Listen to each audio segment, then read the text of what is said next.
Oke, langsung saja Om. Di depan saya ini mobil Kia Rio Pride 2010 X-Taxi dengan engine DOHC 16V itu. Di sini saya ingin membagikan tips cara perawatannya pada cooling system atau air pendingin air radiator atau sistem radiatornya mobil, khususnya untuk Kia Rio Pride Gen 2 ini, generasi yang kedua ini. Tapi sebenarnya untuk mobil-mobil lain pun sama, bisa diterapkan pada mobil-mobil lain juga cara merawat cooling system ini atau radiator. Nah, kenapa sistem cooling ini atau radiator ini harus kita juga jaga, kita rawat, kita periksa? Karena cooling system ini adalah termasuk bagian dari salah satu sistem engine. Jika cooling system ini ada masalah, artinya engine pun akan bermasalah. Contohnya terjadi overheat. Kalau sudah sampai overheat, yang tadinya biaya perawatan itu murah, jadi berlipat-lipat Om. Pertama kita mengecek di bagian reservoir tank ini Om. Di sini ada tulisan full sama low, ya kan Om. Nah, kita untuk mengecek radiator yang pertama itu memang level tangki cadangannya ini. Jika posisinya di low itu artinya air kurang, dan kalau di full berarti aman, kondisi radiator kemungkinan besar aman.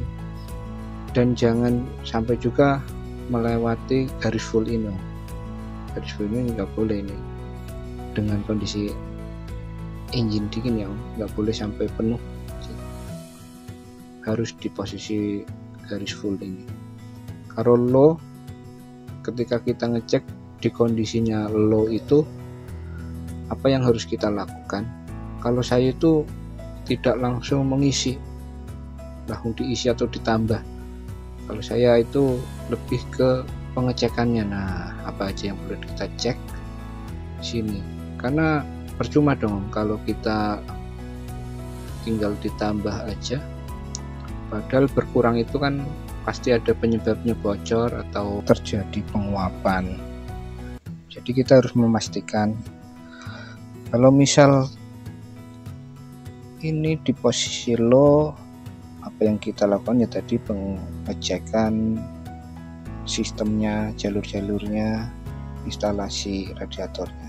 Cuma kalau melebihi garis full atau penuh ini, dia bisa meluber lewat yang pembuangannya itu, dan parahnya lagi tangki ini bisa pecah Om gitu. Jadi sebisa mungkin cukup di full. Nah, apa sih yang perlu kita cek ketika posisinya air radiatornya kurang? Jadi kita perlu ngecek. Nah, ini di sini dulu ya, ini namanya tutup radiator. Kalau tutup radiator ini sudah jelek atau ya ada keausan, kemungkinan besar rembes dari sela-selanya tutup ini. Nah, kita bisa ngecek juga, nanti kita tinggal kita buka ini ya, sambil mengecek kondisi air radiatornya. Nah, seperti ini kondisi air radiator. Kalau yang masih bagus itu harusnya warnanya cerah, misal warna hijau ya hijau cerah, merah ya merah cerah. Ini cuma punya saya ini memang sudah kelihatan bening seperti air tawar biasa. Sebenarnya ini coolant warna merah dulu, memang sudah lama, memang sudah waktunya saya harus ganti, cuma belum ada waktu saya untuk mengganti.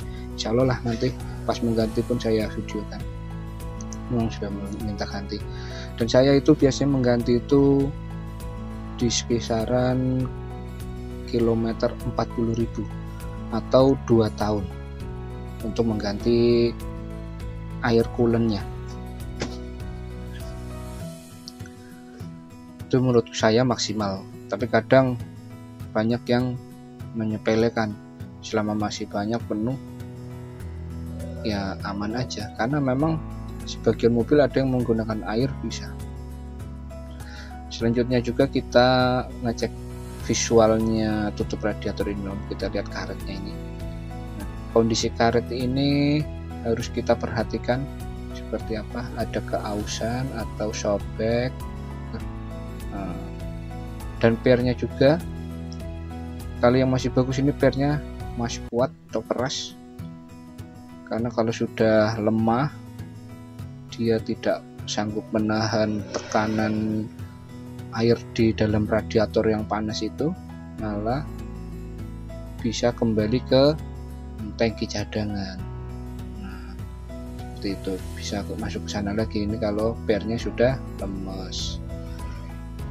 Kira-kira seperti itulah sedikit penjelasannya tentang si tutup. Jadi bagus ini tutup ini diganti bersamaan dengan mengganti coolant, yaitu 40.000 km atau 2 tahun gitu. Itu kalau saya. Jadi sekalian, nggak tahu ini masih bagus atau enggak, pokoknya kalau sudah waktunya atau 2 tahun, sudah 2 tahun kayak saya ganti, pokoknya bareng sama penggantian cooling system, air radiator, air coolantnya gitu. Kan murah aja kalau air itu, cuma kalau sampai bermasalah, wah biayanya besar.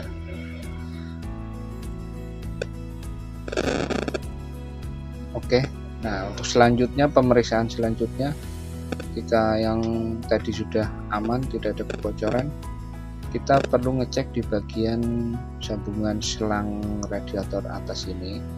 Nah, ujung belakang sama ujung depan ini pastikan tidak ada kebocoran ya Om. Kebocoran atau rembes lah di atas, sama selang yang di bawah juga, dan juga ini selang yang ke water pump. Nah, sambungan-sambungannya kita cek ada rembesan atau tidak. Itu juga menyebabkan si air radiator berkurang di tangki cadangan itu menjadi low, bisa karena ini. Sambil juga kita mengecek di bagian selangnya ini, kondisi selang ini juga kita cek gimana, ada keausan atau kerapuhan pada selang. Sebaiknya kalau sudah kelihatan ada rapuh, selang ini rapuh atau aus atau sobek, bagusnya diganti ya Om, daripada kita di jalan malah aduh repot. Untuk penggantiannya ini kalau saya sih melihat dari visual kondisinya, kalau masih ini kan masih kelihatan keras ya gitu. Jadi tadi dari tangki berkurang, kita ngecek di bagian tutup, terus kita ngecek di bagian klem-klemnya si selang radiator atas ini, terus tadi ada selang radiator bawah, selang radiator bawah juga, terus selang yang ke water pump, sekalian mengecek kondisi selangnya sobek atau aus kah, atau seperti apa kondisinya. Kalau masih mulus kuat. Nah, untuk selanjutnya kita juga perlu ngecek di bagian rumah termostat. Nah, jadi selang itu kan ketemunya lah rumah termostat yang nempel ke bagian engine. Nah, di situ ya, itu tuh rumah termostat. Cuma kalau memang agak nyelesep, nggak gitu kelihatan. Tapi ya intinya di situ itu kan ada berapa, 2 atau 3 baut buat masang tuh rumahnya si termostat. Itu pastikan juga tidak ada rembesan ya Om. Nah di situ tidak ada rembesan, sekelilingnya itu rembesan air. Kalau rembesan oli beda lagi, nanti kita pastikan tidak ada rembesan air.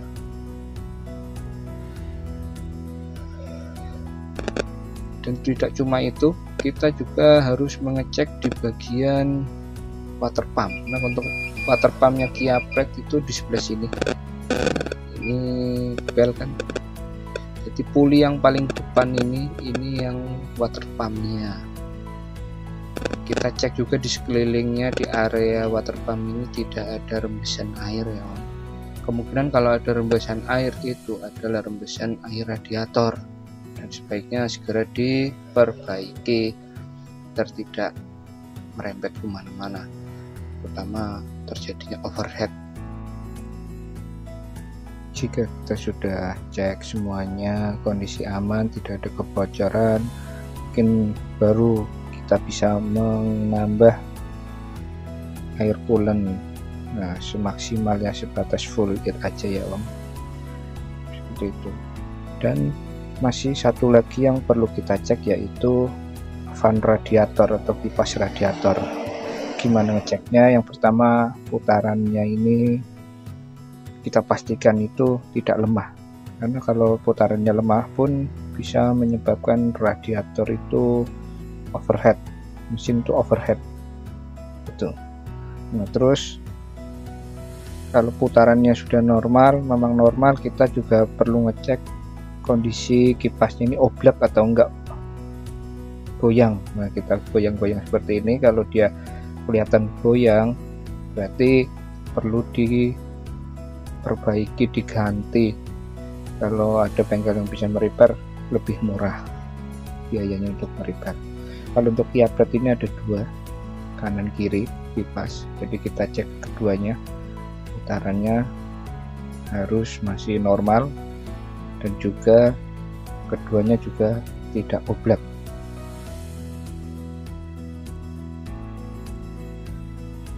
Kalau ini alhamdulillah punya saya masih aman, putaran juga masih normal, kuat, tidak oblak.